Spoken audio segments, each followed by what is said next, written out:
Hello, hello. This is Sir David the Bard, coming to you out of Australia, Kangaroo City. And I know some things on my body that don't work anymore, but my microphone is not one of them. Damn microphone. It was working yesterday just fine. Just fine.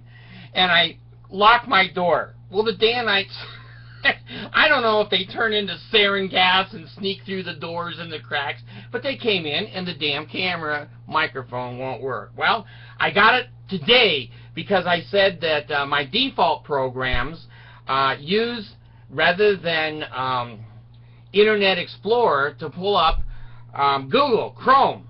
And I remember YouTube said that you had to have Google Chrome. I didn't know that it, anyway, screw it. Screw it, I'm in a hospital. They made my room look just like my office. Listen. I had a young lady who I admire a lot. I've got 2 or 3 admirers out of the 513,000. There's 2 or 3 of you that do like me. You just don't know me. Anyway, she asked that she was going to go to a psychiatrist and what she should expect at a psychiatrist. Okay. Now, I've been to, I don't know, maybe 4 psychiatrists. I had one in Provo, Utah, and he was all right. And I moved up from that place north of Provo, and I tried to call him 2 or 3 times, and I couldn't get the phone to pick up down there. I just couldn't get it. So I called my son and I said, you know, I'm in a little bit of trouble. I need some medication changed. And I've called my psychiatrist, but he doesn't answer. And my kid said, well, Dad, maybe he got caller ID. I go, God, I don't know if I should hit the kid or go down and hit the psychiatrist. I don't know. But anyway, psychiatrists prescribe medication. They do preliminary diagnostic work, so they know which medication. If you're ADHD, they give you meth. If you're bipolar, they'll give you sodium or salt products, Depakote, etc. So the psychiatrist needs to know a little bit about you. Do you fly off the patio often? From the 10th floor. If you're a little suicidal, he's going to prescribe a little something here and a little something here and whatever. Now, when you first start going to get medications, realize you're on a long, long road. You may not get the right meds, and the main measurement is you. You got to go back to the psychiatrist in a month and say, hey, you screwed up, man.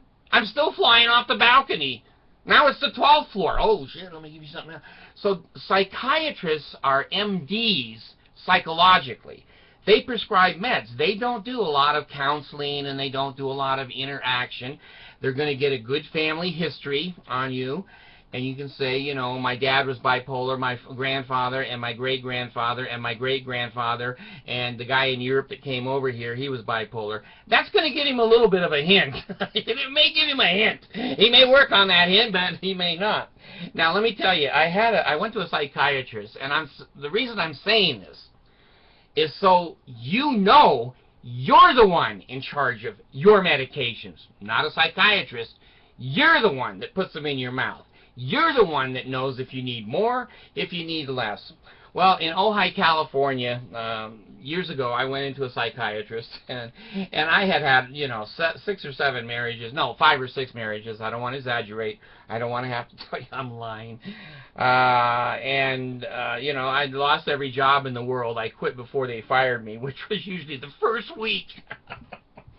Till they got to know me, I knew I was going down the road. So anyway, I walked into this guy's office in Ojai, California, O-J-A-I.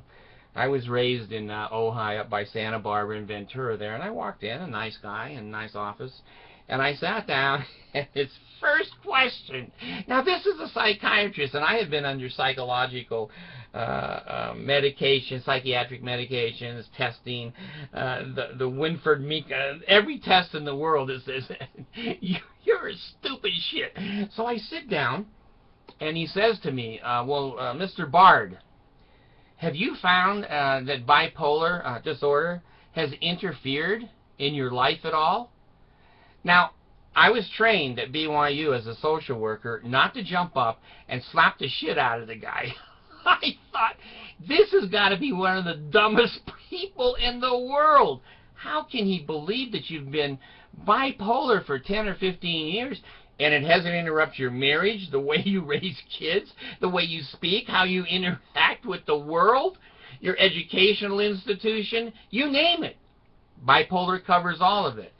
And so I quietly stood up and I said, you know what? I don't think you know what the hell you're talking about at all. Goodbye. I never got charged. I never got charged. I should have gotten a minimum charge, I guess. But he knew I'd be back to complain about the charge. So here's what I'm saying to you. Be yourself. For God's sakes, be yourself.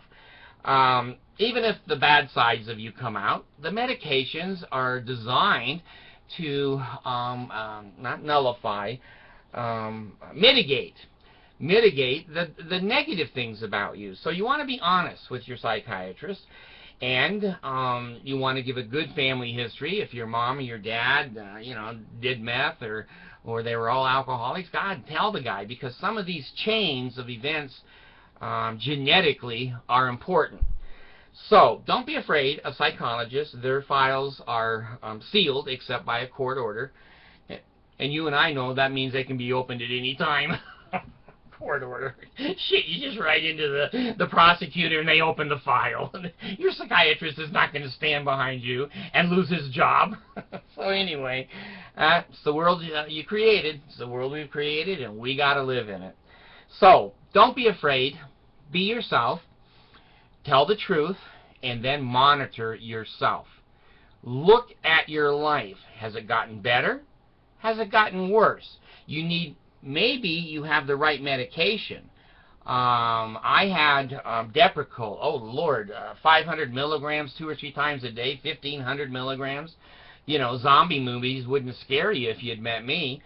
God, I've had 15 different medications. I had one that was so sensitive that I had to have it signed by a doctor and hand carried to the hospital. And then they shot me with a syringe, I don't know, once a week or something. Highly potent drug, controlled federal substance.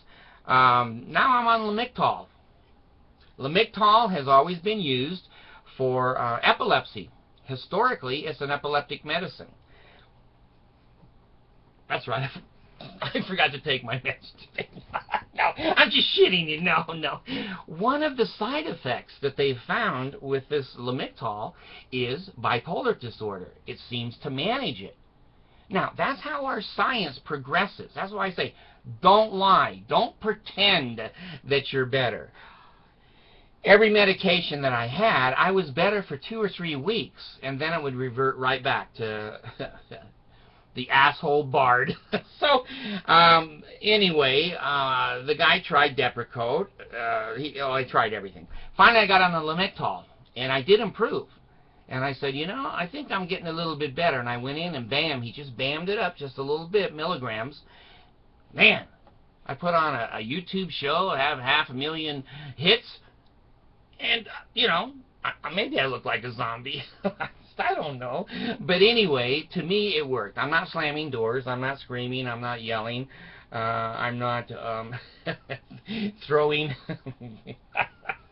household furniture into a lit fireplace. Okay. I do hang Allison's bear on the ceiling fan and watch that sucker spin. She won't even let me have the bear in my room anymore. She came in, one of the most precious moments in my life. She's not quite 11 yet. And her mother hates sleeping with anyone, including me. I think I'm the one that caused her to hate sleeping with anyone. But anyway, we have a queen-size bed. And Allison came in last night in the middle of the night, and she knows not to yell or to jostle me a lot because of my residential treatment background, that I think there's a riot.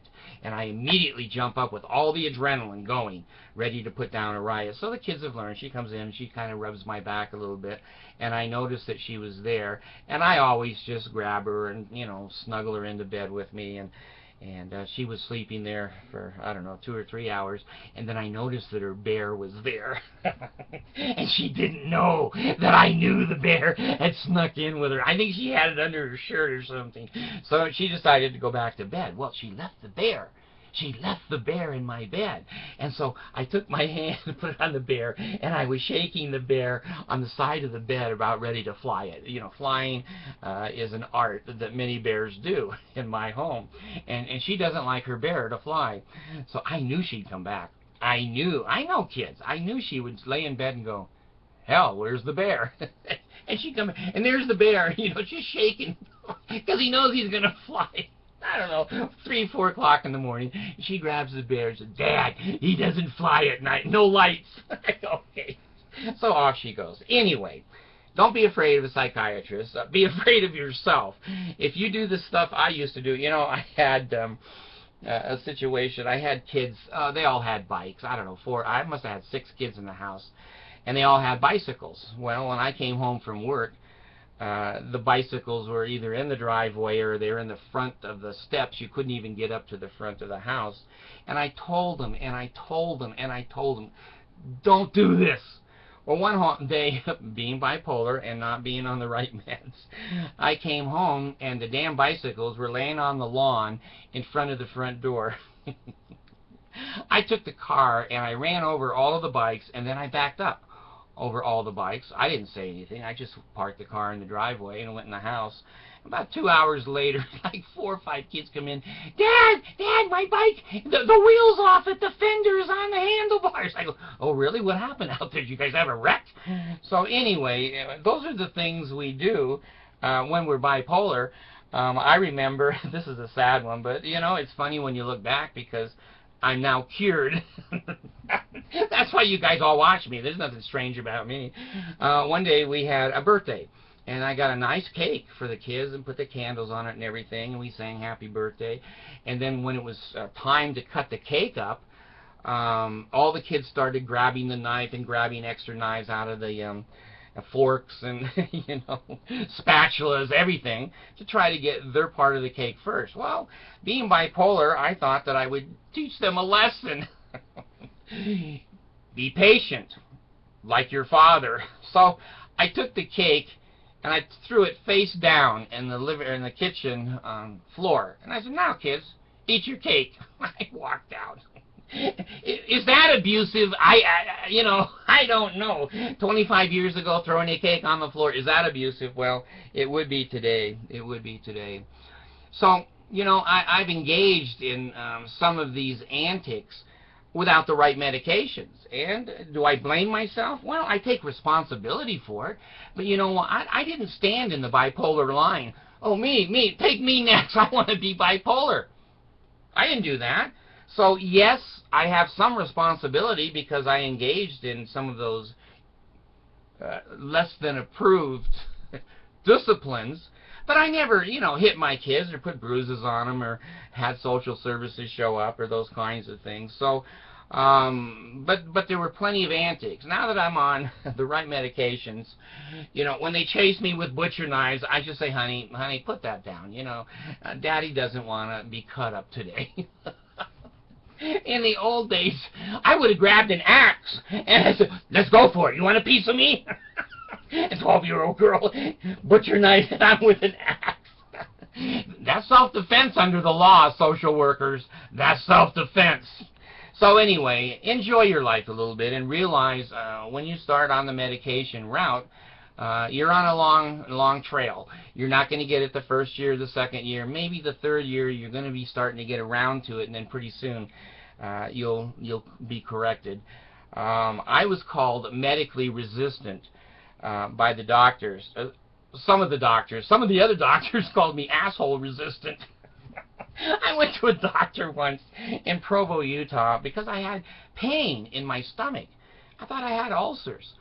So I went into the doctor, and God, I was only 22 or 23. I went in and I said, Doctor, I need some Love Potion 99. You're too young. You're all too young to know what that Love Potion song was about. Anyway, he did all these tests and, you know, checked my stomach and the whole thing. And he'd only met me once. That was the first time. And I said, well, Doc, what's the news? You know, do I have ulcers? And he says, well, Mr. Bart, no, you don't have ulcers, but you're definitely contagious. You cause ulcers. I go, what an ass. I'm not paying you. And out the door I went. So anyway, there are some doctors that are incompetent. You got to walk out on them. You got to have some pride. And then there's other doctors who will work with you, and they'll write you notes for work, and write you notes for disability and workman's comp and all Social Security disability. You have some doctors that are pretty knowledgeable and kind. They're willing to work with human beings. That's their job. So anyway, don't be afraid of the psychiatrist.